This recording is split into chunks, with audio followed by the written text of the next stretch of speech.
behavior has consequences and there is issues behind it. This brother thinks that he has no consequences, or at least he's not close enough to see there are consequences, and therefore I'm out of sight, out of mind. I don't have to, I don't have to be held accountable for it. Whereas if I did this or you did this, we'd feel some type of way because we've been foundation. This is my last point. Foundationally, all of us have been inbuilt with a voice inside of us.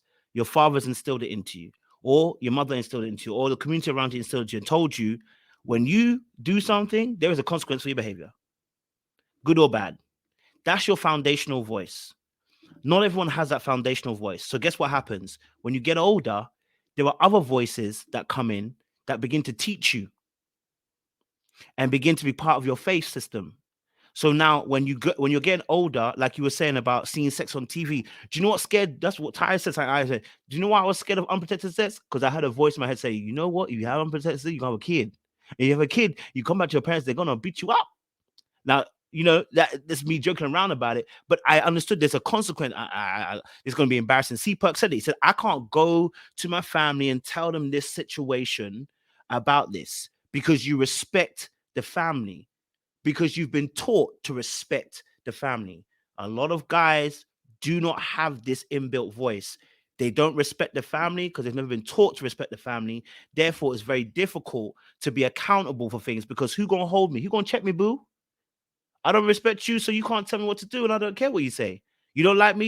You don't think I'm a good citizen? Who gives a F? Because at the end of the day, I don't respect you. These men are very wild, and this is why I'm saying to women and to men that it's important to have father roles, good father roles in the life of a child, because oftentimes the discipline is coming from that particular person is needed. How do I live my life? Because if he's not there, some other man is going to teach him, whether it's Snoop Doggy Dogg, okay, whether it's some man on the street, some pimp, whether it's, the boys down the street who are saying, get all the girls, whether it's an uncle, whatever, their voices are going to become louder and he's going to listen to that because he's still young, he's still growing, and he's still being shaped. You know what I mean? Seabird, go for it. You were going to say something. Now, totally with you. I don't want to say you get these experiences through osmosis, but just being around, I mentioned like my uncles, OGs, having that structure, having the men that you looked up to and admired, they don't behave like that. So they're married, they have a family, they don't have multiple baby mothers. So I'm gonna try to my best to emulate what they've created because that's what I see every day. That's what I'm comfortable with. So something going outside of that and trying to create, or not even trying to, but creating multiple families with multiple women, different cities, you know, kids the same age, you know what I'm saying? Like kids born the same year, like that's not even something that I could fathom doing. And it's because I had that village that instilled in me, hey, this is a family. You don't do anything that's going to disrespect our family. If you do have something that happens, you step up, you become the best father that you can be. We'll help you get to the best position that you can, but you're not just going to leave, you know, if you do have a kid, you're not just going to leave that kid broke, busted, and disgusted with down the road, especially if it's close in proximity or even if it's far, because we respect ourselves enough not to do that. And so that trickles down into me, then that would trickle down into my son and his son and his son and his son, because I've had that responsibility. Now, I do want to touch on a point that Tom mentioned that, and that's something that reminds me of my dad. So my dad's father was not around.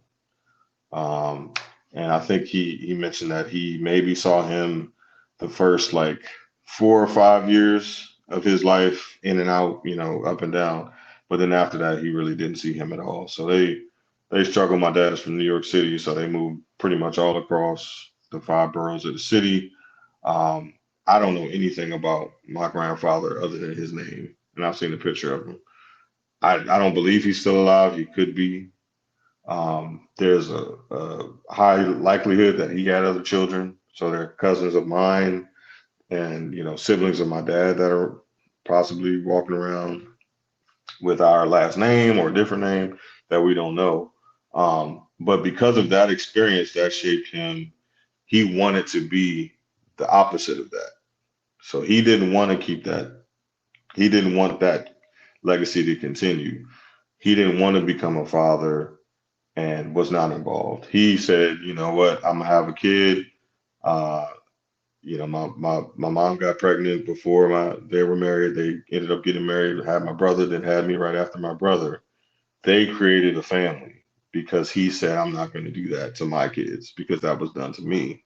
And I didn't want to have a dad. I didn't want to be like my dad and come in and out.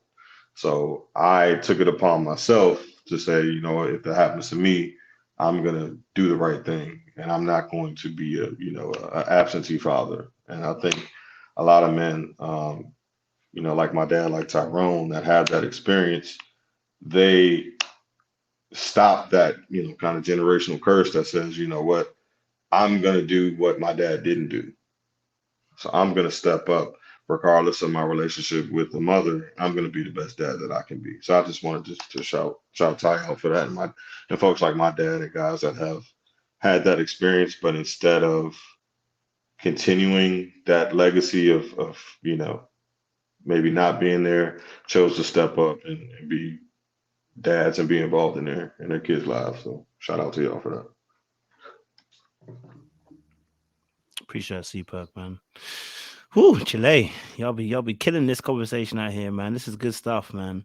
I've actually gone over the time to get to the next topic, so let me park this one. We'll come back to another topic like this because I think it's important to discuss this, and it's good that we have father figures on the platform as well because I think you guys don't realize how important you are. Trey, you've been on the platform you long enough. Super, as well. AB, you've been on here. Ty's been on here a long time too.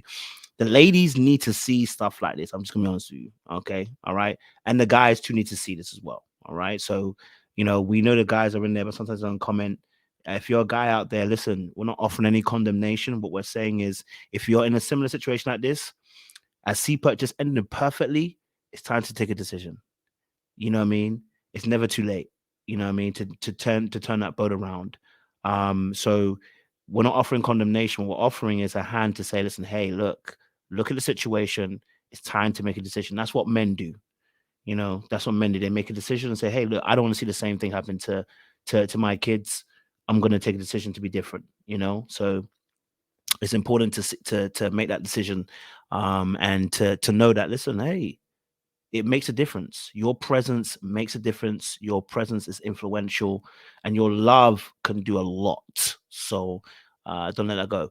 So moving on though to the conversation that was meant to be had. My bad. I should have done this about 45 minutes ago, but the conversation was so deep. The conversation we're having today is actually around the topic: what is holding black men back in 2023? I guess one of them is having kids all over the place. So, but what I want to ask, that question is quite an open question.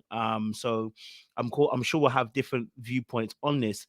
What is holding black men back in 2023? Is anything holding black men back? Maybe there's nothing holding us back. What is holding black men